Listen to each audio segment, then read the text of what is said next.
What's up, everybody? Welcome back to more DCC Wrestling.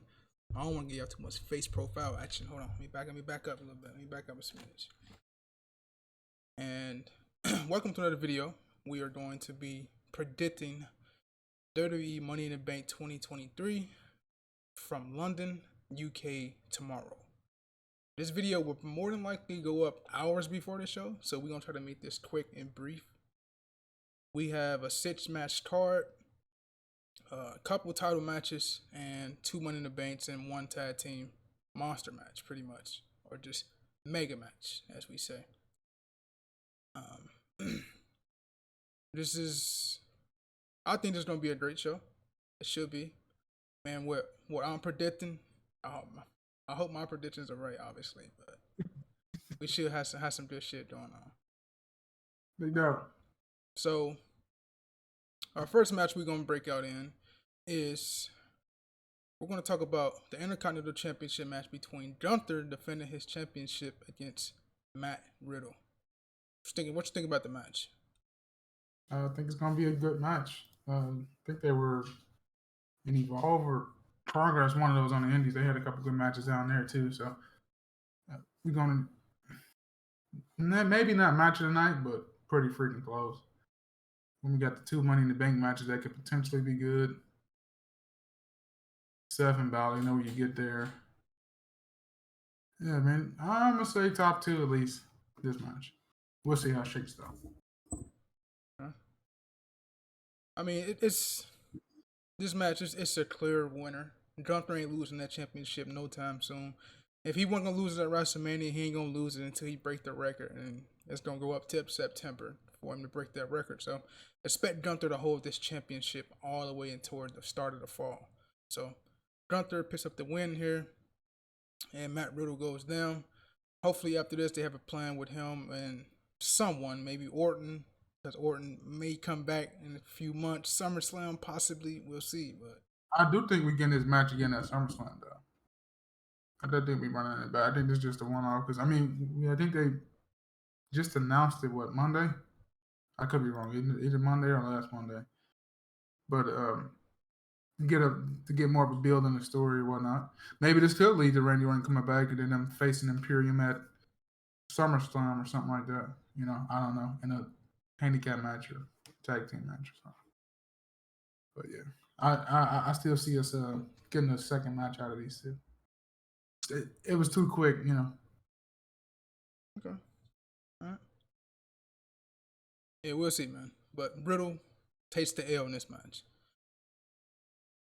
Next match we're going to talk about the women's the WWE Women's Undisputed Tag Team Championship match with the champions Ronda Rousey and Shayna Baszler, or Shayna Blazer as Eric Bischoff called her, take on the former tag team champs who had to relinquish the championships because Liv Morgan got injured. Liv Morgan just recently returned as of last week's SmackDown, so her and Raquel will try to attempt to regain the titles they never lost. But they're going to come up short. Ronda and Shayna's not dropping those belts for a very long time. They're going to not run through, but they're going to carry those championships from SmackDown, Raw, and NXT. This is what they should have done a long time ago. Instead of 2 championships, should be 1 single pair of tag team titles that float from show to show. And I eventually see the team of Caden Carter and Katana Chance taking those titles off of them, but that's in the near future.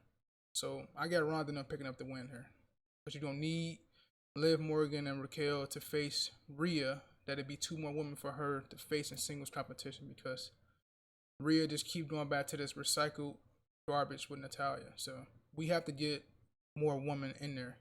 If it's me booking it, man, like I said, Tegan Nox, she would be with Shotzi. I would put them in a tag team. That way you can bolster the division because they got chemistry. They showed before Tegan got released during the pandemic that they had chemistry. So I will put them back in the tag team. And we need to do something with fucking Doudrop.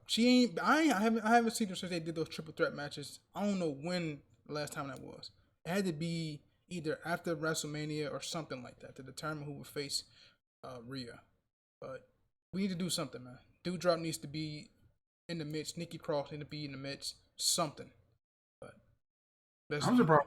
They didn't do Rhea and Piper Niven in London. They both from Rhea's from Australia, but Piper Niven's from the UK. I mean, I have to give her something to do. That'd be a good Hoss match, you know. Yeah, but I'm just curious. I mean, where she since even before the draft, she been. I don't know. You need to put a wanted poster out for her for some reason. Maybe it's visa issues or something. I don't know, but they need to get her back on the show. I mean, build her up, get her some stuff going. I mean, I'm tired of the Natalia crap. You know, Natalia does not need to be on my. She done had more matches in 2023 than Doudrop or Piper Niven. So we need to change that quickly. All right. Well, next match, man, we're gonna talk about. We're gonna transition from that women's tag team match to the women's Money in the Bank match. Women's Money in the Bank competitors, we have Becky Lynch, Io Sky, Bayley, Zoe Stark, Trish Stratus, and Zelina Vega.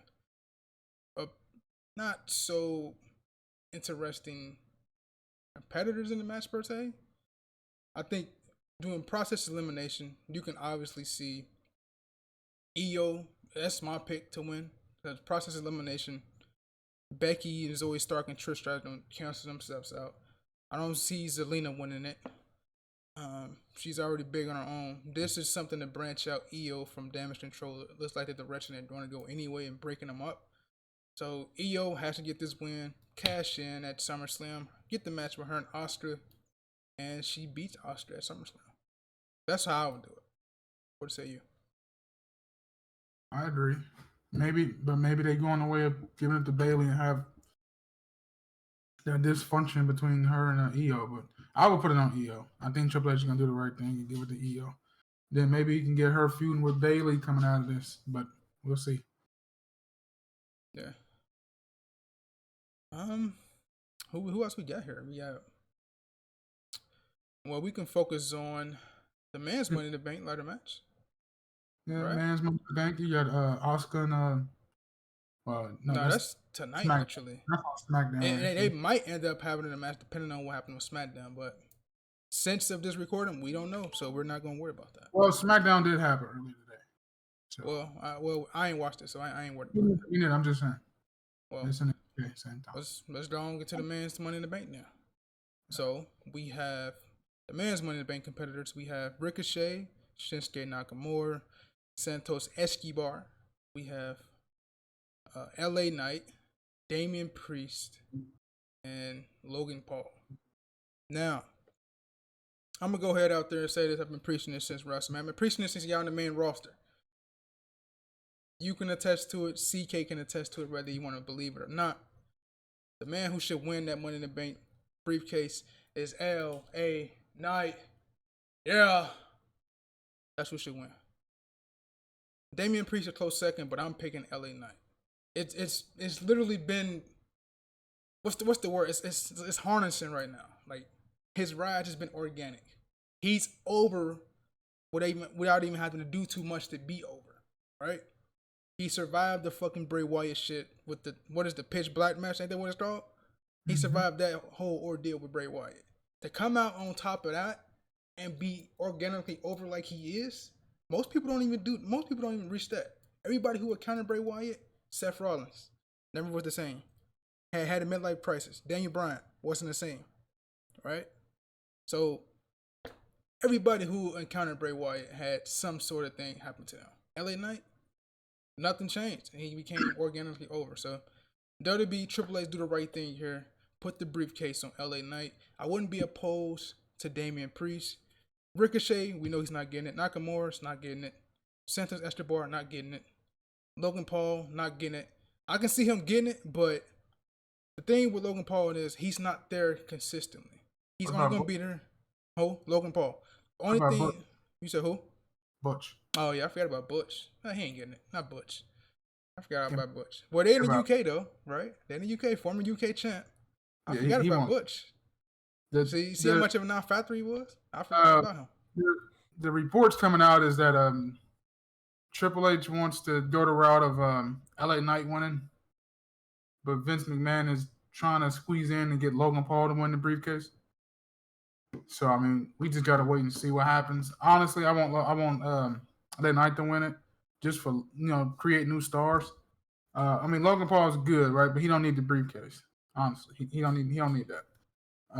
Give it to somebody else who can use it and be world champion. On the main roster. A lot. Be used a lot. So I mean, we'll see. I mean, LA Knight's my pick. He's just organically over. He got himself over. I mean, going from Max Dupree to back to LA Knight is just night and day, literally.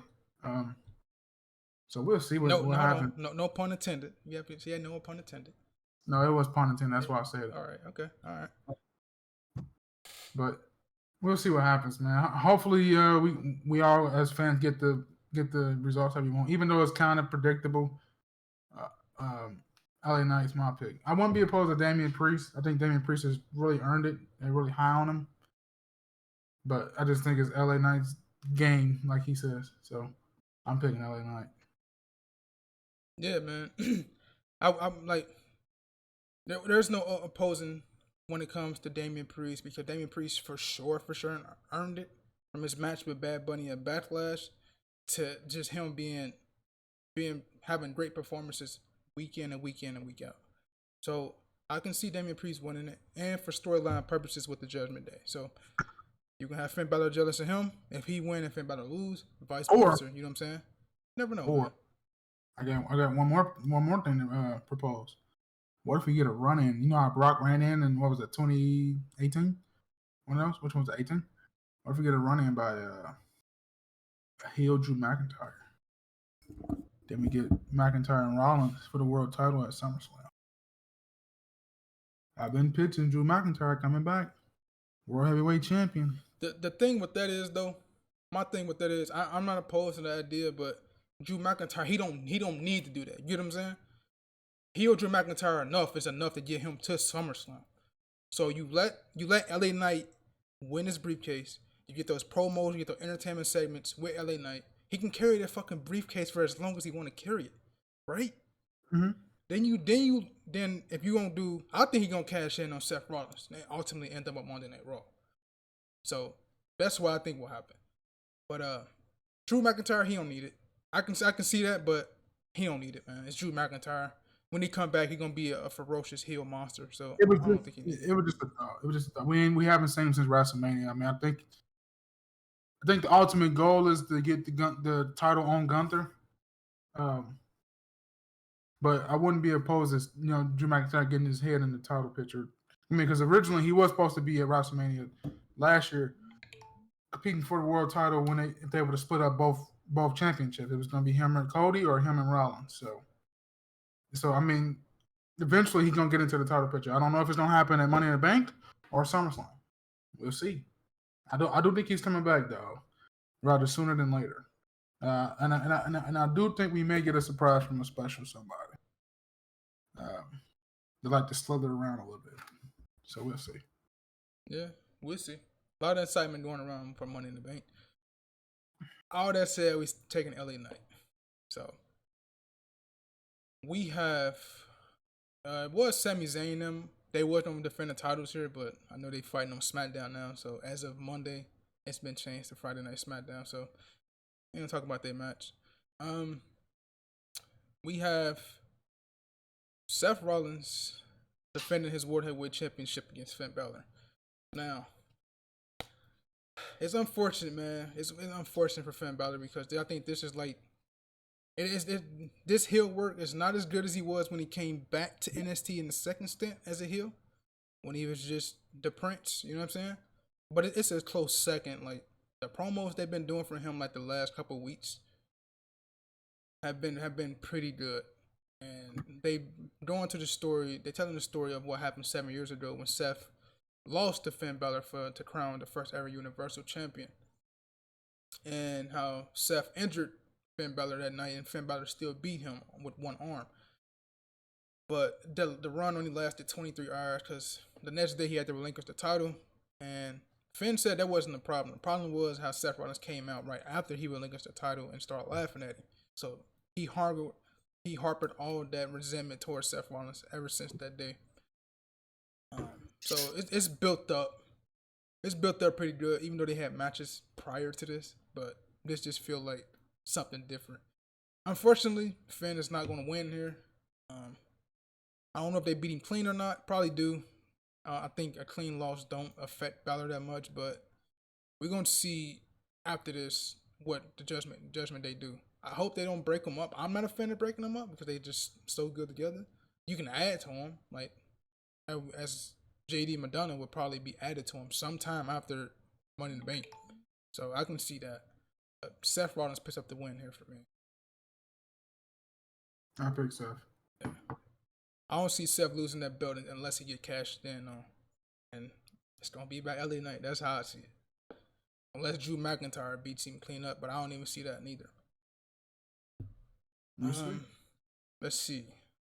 We ran through both Money in the Bank matches. We ran through the women's tag team match, the Intercontinental title match, Civil War, and we have Finn match, and then all we got left is the Civil War between the Bloodline members, the Usos, and Roman Reigns and Solo Sikoa.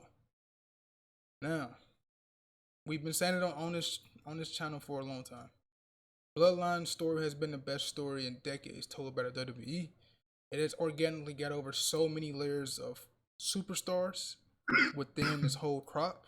Sami Zayn, Kevin Owens, who's not even blood, to the Usos, the Solo, all have been over. But no one has been more over. This hasn't affected anyone more than Jey Uso. Can we agree? Jey Uso has been like the ace, to borrow Tanahashi's name. He has been like the ace of the Bloodline.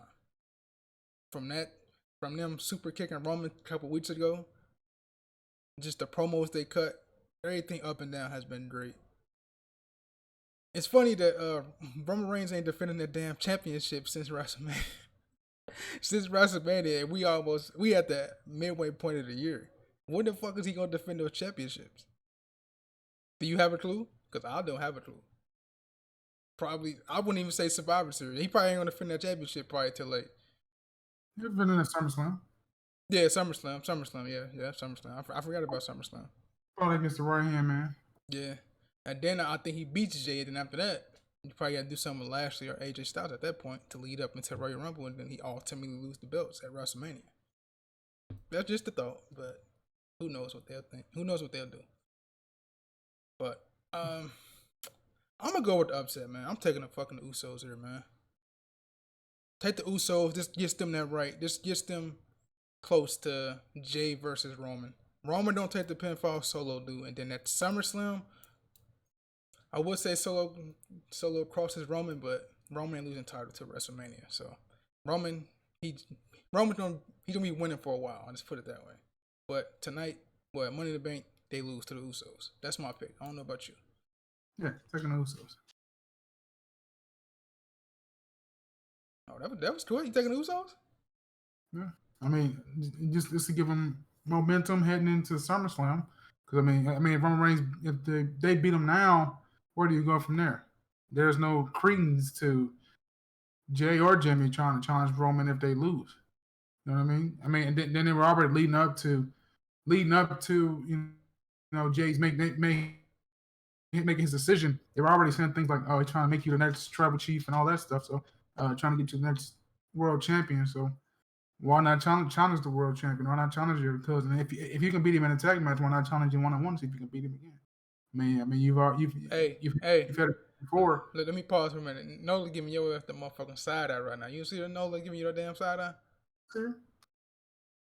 She hear you over there talking. She wanted to get in the picture. Look, that's why she's rolling over there now. Go ahead though. But yeah, as I was saying, them the Usos picking up the victory and Money in the Bank will give them more credibility in trying to challenge Roman for the titles 1-on-1. Maybe you do a Jimmy match on a SmackDown leading up to Money in the Bank, and then you do a Jay match. I mean, I think both of them got to get a 1-on-1 shot at Roman, so they beat him. But I don't think they're going to do that, so we'll see. Yeah. SummerSlam's the bigger event, so you got to say the bigger match, which is Roman and Jay. So yeah, go from there. All right, man. So to run it back down, we have we have LA Knight winning the men's Money in the Bank. We have Io Sky winning the women's Money in the Bank. Bless you, brother. We have Gunther retaining his title. We have Ronda now retaining 8 titles. We have Seth retaining his title. We have Roman. We have the Usos beating Roman and Solo. I think that's all the matches, right? Yeah. Unless they add a match. But yeah, I don't think so. that's literally all the matches, man. I think what is it, 6 or 7 match card? Did I list off 7 or 6 matches? Yeah. Yeah. Gotta make sure we on top, we on point. You feel me? Let me run through them. Hold on.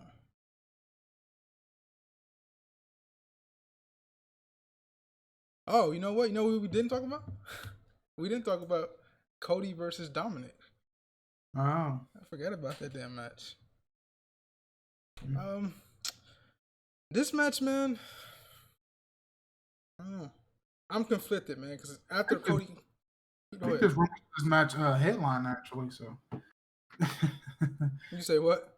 I think this may be the main event. I doubt it though, but nah. I think there was rumors of it like actually being the main event. Oh, because of the Heat Dominic guy. That and probably because Brock Lesnar he's gonna come out there and cost Cody. I mean, it's predictable. So Dominic picks up the win here. I mean, I'm pretty sure you would agree there. Dominic picks the win up just so he can come out on TV gloating that he beat Cody Rhodes single-handedly. But we all know this match is just catapult to Brock Lesnar Rhodes 3 at SummerSlam. Maybe a stip match, maybe a cowbell match. Oh, Dusty Classic. I don't know. We'll see. But yeah, I'm picking Dominic here. Ain't much to say. I mean, this match it's been building, but it ain't really been. You know what I mean? Ain't really been heated up that much. You know what I'm saying? It's not. It just giving Cody something to do, as opposed to putting him in the Money in the Bank. Yeah. Which it's okay, but I mean, the guy's the hottest thing. Now he's, him and LA Knight are here neck and neck for the hottest thing in the company. So yeah. But I'm taking Dominic here. Rhodes loses to Dominic with an assist from Lesnar. Beast Incarnate returns to the UK. Yeah, I agree because I think when they released them schedules of Brock's like his schedule, he'll be there pretty much every Monday Night Raw for July, pretty much. So I can see him coming out costing Cody the match and Dominic picking up the win that way. So yeah, unfortunately, I'm gonna take Dominic, but it's a good thing for Dominic because he had the most heat in the company. So yeah, let's roll Dominic, man. But now that should be all of the matches. So all hosts have a match card, and it should be a great show. So if you enjoyed the predictions, man, make sure to like, share, comment, and subscribe down below. Don't forget to check out the AEW Fight Forever videos we be posting down here on the channel as well. I'm gonna kick his ass after we do this shit. The last video I just posted was a Fatal 4-Way match where we played together, and I was CM Punk and he was Kenny Omega, and it was John Moxley and Bryan Danielson, and he won. So I'm 4-1. I beat him all 4 times. I pinned him all 4 times, I think. At least, if not 4-3. So who's kicking whose ass? Let you guys be the judge of that. All right, that's cool. You put this out there. You put that in the atmosphere. Now when we get to these future matches and get your ass whooped, just know this clip was gonna be here for a minute.